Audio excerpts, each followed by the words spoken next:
最喜欢的，让你能想起我，能看到我。还有就是，我想给你做一次按摩，因为我知道你的颈椎不好，你经常要求我给你做按摩，但是我总以不会来推脱。其实我是觉得怕累，怕手酸，偷懒。但是我特别想明天好好给你做一个按摩，让你能够舒服。特别想跟你有一次长的接吻。我们夫妻这么久，其实有的时候已经没有最初恋爱的时候的激情了。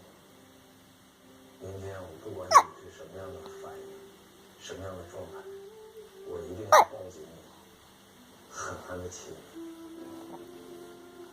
嗯。